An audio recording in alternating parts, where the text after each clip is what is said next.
Cześć! Doskonale wiecie, że każdy układ chłodniczy, klimatyzacyjny albo pompa ciepła zawiera jakiś filtr. Ale czy wiecie, po co ten filtr jest w tym układzie, jakie ma zadanie oraz co najważniejsze, jakie mogą być konsekwencje pominięcia tego elementu? Jeśli chcecie się dokładnie dowiedzieć, rozsiądźcie się wygodnie i zaraz wszystko Wam dokładnie wyjaśnię.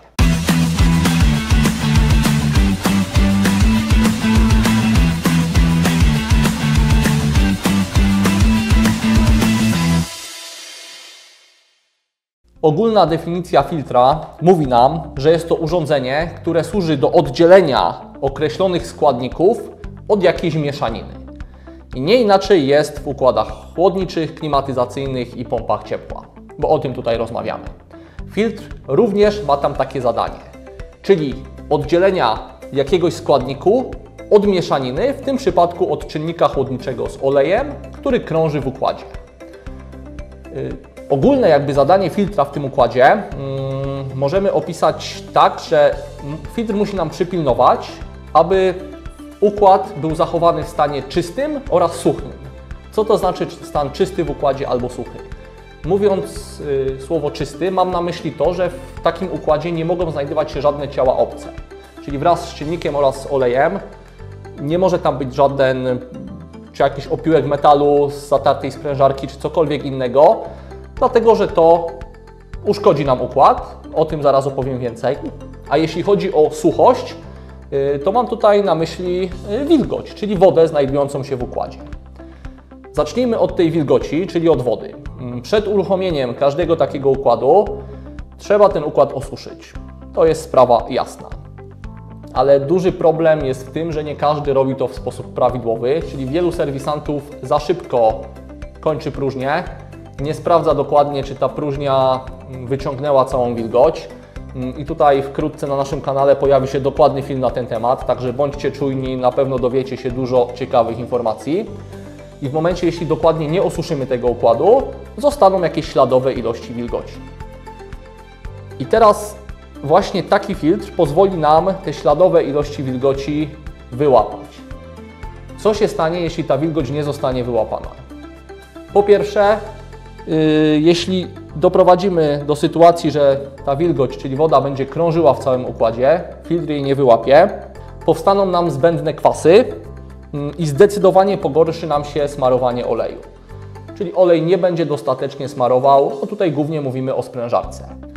W szybki sposób może dojść do korodowania elementów całego układu, a w najgorszym przypadku do zatarcia sprężarki, co będzie równoznaczne z kompletną awarią układu i koniecznością wymiany sprężarki, a to wiąże się z dużymi kosztami, bo wymiana sprężarki to również oczyszczenie całego układu, mnóstwo czasu, dlatego tutaj filtr, który kosztuje kilka złotych, może nam to zdecydowanie ograniczyć. Następna sprawa, jeśli chodzi o wilgoć, bo to nie jest jedyny negatywny punkt właśnie wilgoci w układzie. Druga sprawa to okolice zaworu rozprężnego. Tam mamy zawsze duże przewężenie i szczególnie w układach, gdzie ta temperatura odparowania jest poniżej zera, znacznie poniżej zera, wilgoć, czyli w tym przypadku woda, może nam tam zamarzać. Jeśli będzie nam tam zamarzała, będzie nam zatykała cały przepływ. Jeśli zatka nam przepływ, również idą za tym konsekwencje, czyli awaria sprężarki lub innych elementów. Ale tutaj układ będzie przytkany, będzie potrzebował więcej mocy, żeby prawidłowo pracować, wydajność będzie spadała, a co za tym idzie, prędzej czy później dojdzie do awarii. Sprawę wilgoci mamy załatwioną. Jeśli chodzi o te elementy obce, czyli czystość układu, no tutaj właśnie ważne jest, że filtry też posiadają siatki, które wyłapują różne elementy obce.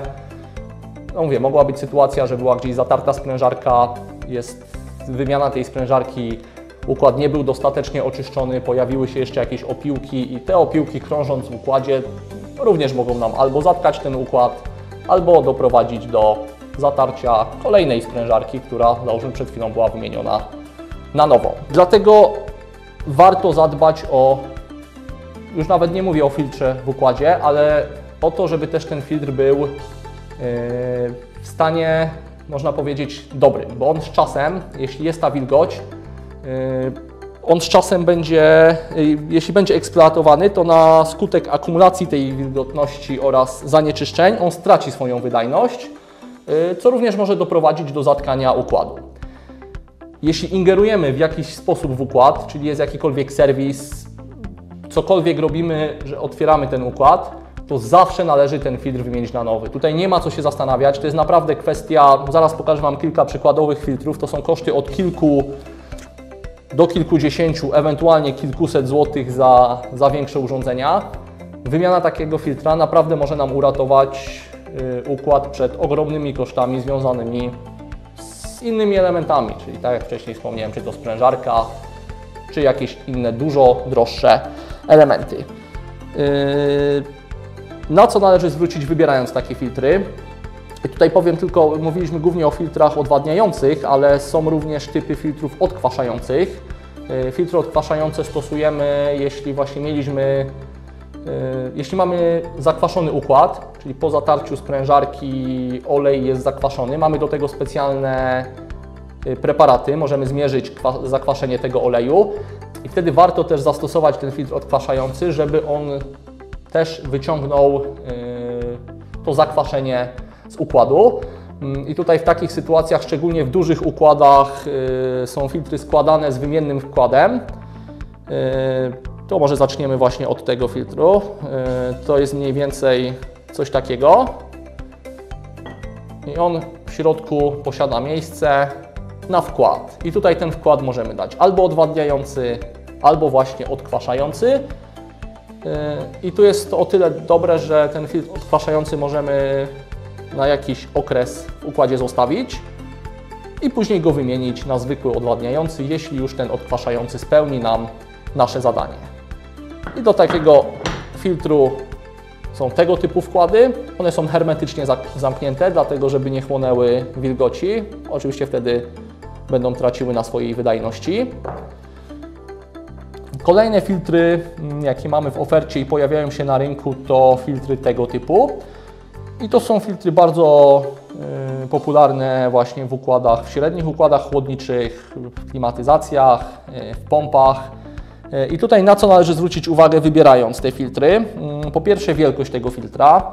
No, musimy przypilnować najlepiej, żeby zastosować taki, jaki był pierwotnie w układzie, a jeśli nie, to no, wiadomo, że nie zastosujemy bardzo dużego filtra, kiedy układ jest bardzo mały. Kolejna sprawa to przyłącza tych filtrów, czyli rozróżniamy albo przyłącza lutowane, albo przyłącza skręcane, tak jak na przykład w tym modelu.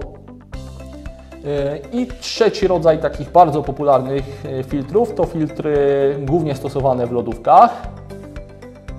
I tutaj mamy też różne wielkości tych filtrów, czyli różną pojemność, gramaturę i różne przyłącza. Tutaj na przykładzie może jednego pokażę, że przyłącza są albo obustronnie, głównie pod rurkę 5 albo 6, bo w lodówkach najczęściej rurki tłoczne mają taki rozmiar. Natomiast z drugiej strony bardzo często można spotkać filtr z wyjściem pod kapilarę, tak to się nazywa, czyli mówimy filtr pod kapilarę, czyli pod element rozprężny w takim układzie i już bezpośrednio za filtrem możemy tą kapilarę podpiąć i ona już działa jako